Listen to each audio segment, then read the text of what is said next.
নমস্কার বন্ধুরা, welcome to my channel. আজকের রান্না চিজি ভেটকি। চিজি ভেটকির জন্য লাগবে ভেটকি মাছের ফিলে। লম্বা লম্বা ফিলে কেটে নেবেন একটু পুরু করে। তার সঙ্গে লাগবে গোলমরিচের গুঁড়ো, নুন আর ভিনিগার। এক এক করে নুন, গোলমরিচের গুঁড়ো আর ভিনিগার দিয়ে মাছটাকে সুন্দরভাবে ম্যারিনেট করবেন। এমনভাবে করবেন যাতে দেখবেন মাছের এপিঠ ওপিঠ দুটো পিঠেই যেন নুন, ভিনিগার আর গোলমরিচের গুঁড়ো সব কিছুই একসঙ্গে লাগে। ম্যারিনেট করা মাছটি 15-20 মিনিট রেখে দেবেন। তারপরে একটা প্লেটে ময়দা ছড়িয়ে নেবেন এবং মাছের থেকে একটু আলতো করে টিপে জলটা বের করে মাছটার মধ্যে একটা ময়দার প্রলেপ দেবেন। এপিট ওপিট করে ময়দার একটা কোটিং লাগাবেন। এভাবে সবকটা মাছ এক এক করে নেবেন।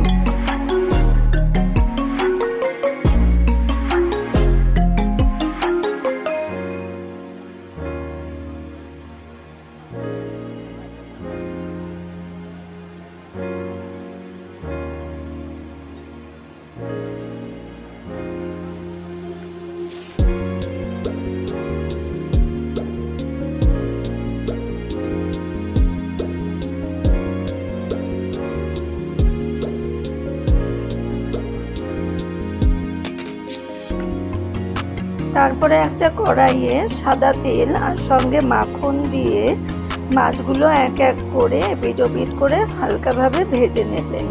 ভেজে নেওয়া মাছটা একটা প্লেটের মধ্যে উঠিয়ে রাখবেন এবং 2 থেকে 3টে পেঁয়াজ মিহি করে একদম কিমার মতন পেঁয়াজটাকে কাটার পরে ওটা ওই কড়াইয়ের মধ্যে পেঁয়াজটাকে ফ্রাই করবেন। ততক্ষণ ফ্রাই করবেন যাতে হালকা গোলাপি কালার ধরে আসে।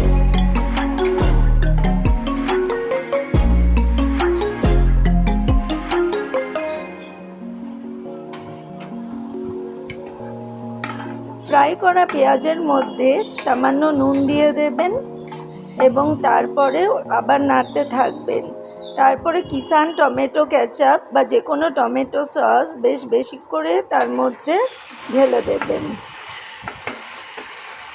তারপর টমেটো সস আর পেঁয়াজ কুচি ভালোভাবে মিক্স করে নেবেন কড়াইয়ে।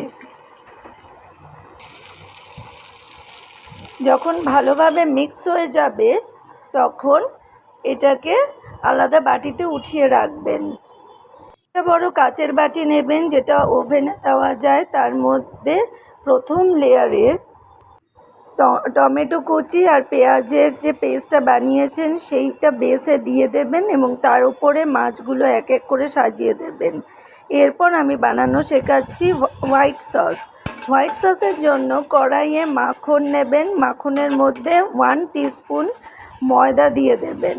ওই মাখনের সঙ্গে ময়দা খুব ভালো করে মিশিয়ে নেবেন যাতে কোনো লাম্প না থাকে। যতটা পারবেন ভালোভাবে মেশাবেন। আমি এখানে প্রায় 1 থেকে 1.5 মিনিট মোটামুটি ময়দাটাকে মাখনের সঙ্গে নাড়াচাড়া করেছি। তার মধ্যে বেশ খানিকটা ধরুন প্রায় 400 ml মতন দুধ ওর মধ্যে ঢেলে দিয়েছি। এবার দুধ ঢালার সঙ্গে সঙ্গে মাখন, ময়দা আর দুধটাকে ভালোভাবে নাড়াতে থাকবেন।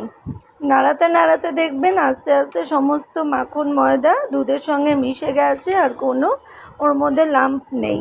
ততক্ষণ নাড়াবেন এবং আস্তে আস্তে ওই দুধটা ঘন হয়ে একটা সসের আকার নেবে।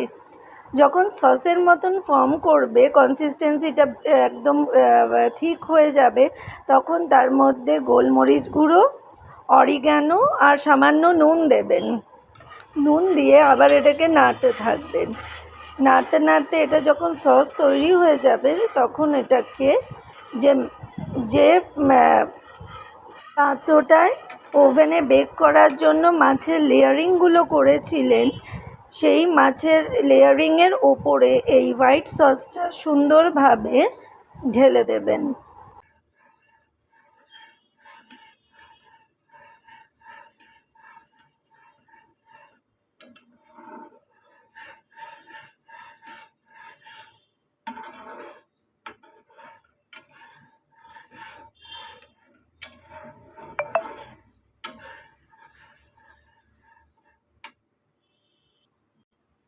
দেখুন এটার কনসিস্টেন্সিটা বেশ ঠিক হয়ে এসেছে। এবার হোয়াইট সস অলমোস্ট তৈরি হয়ে গেছে। এবার আমি এটাকে সুন্দরভাবে বেকিং ট্রেটার মধ্যে ঢেলে দেব।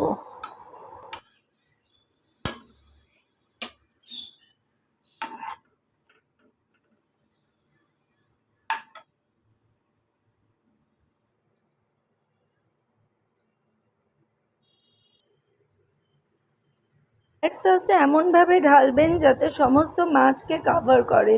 তার ওপরে আমি দিয়ে দিয়েছি ক্রিম চিজ। এটা আমার বাড়িতে ছিল তাই এটা দিয়ে দিয়েছি, এটা না থাকলেও কোনো ব্যাপার না। তারপরে যে কিউব চিজ কিনতে পাওয়া যায় সেইটা আপনারা গ্রেট করে 3-4টে অ্যাকর্ডিং টু টেস্ট ওপরে দিয়ে এটা ওভেনে 5 মিনিটের মতন বেক করবেন।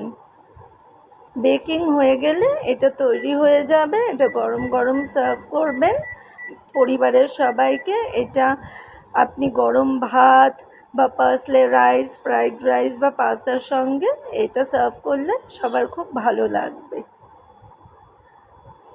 আমার চ্যানেলটা সাবস্ক্রাইব করতে ভুলবেন না, কমেন্ট করবেন, শেয়ার করবেন আর লাইক করবেন।